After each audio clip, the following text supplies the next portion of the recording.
Kherson, Ukraine claims new push in Russian-held region. Ukraine's military says it has broken through Russia's first line of defense in the occupied Kherson region.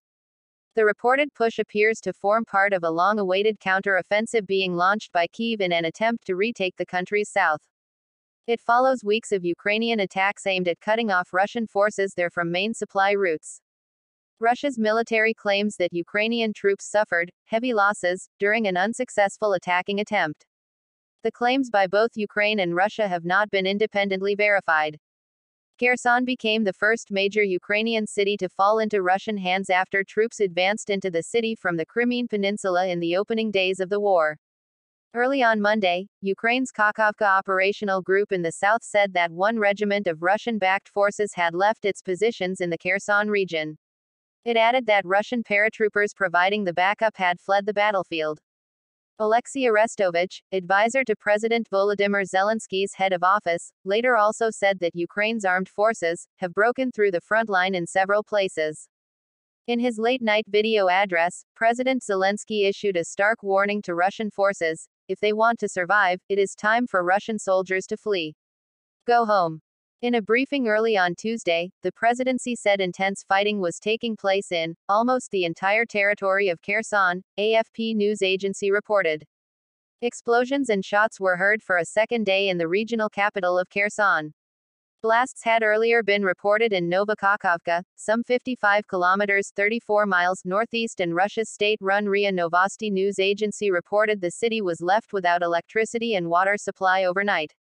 In an update early on Tuesday, a spokesman for Ukraine's operational command in the south said 13 Russian command posts had been destroyed, as well as 3 ammunition depots and a crossing over the Dnipro River. Kyiv officials say they have used U.S.-supplied HIMARS rocket systems to destroy key crossings on the Dnipro in recent weeks and are now targeting makeshift Russian pontoon bridges. According to Western military sources, Kyiv's strikes are part of a targeted effort to cut off Russian troops on the right western bank of the river with the ultimate goal of recapturing the entire Kherson region. A UK Defense Intelligence assessment said Russia had made significant efforts to reinforce the western bank, but most of its units were likely undermanned and are reliant upon fragile supply lines. President Zelensky and other top Ukrainian officials have been tight-lipped about details of the reported counteroffensive, urging Ukrainians to be patient.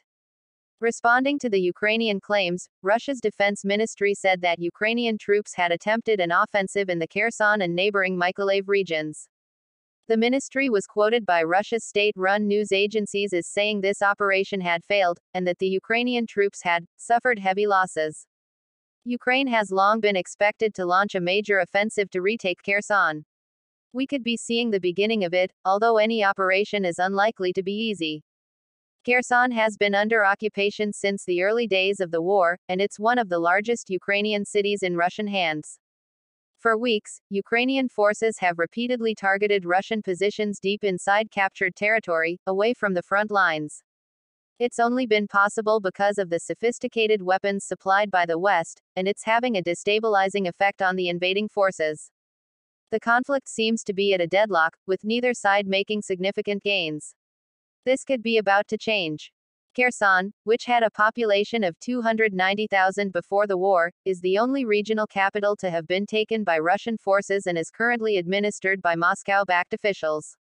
According to Russia's TASS news agency, officials in the Kherson region have started moving forward with plans to hold a referendum on formally joining Russia, prompting accusations by the U.S. that Russia could be preparing to illegally annex parts of occupied southern Ukraine.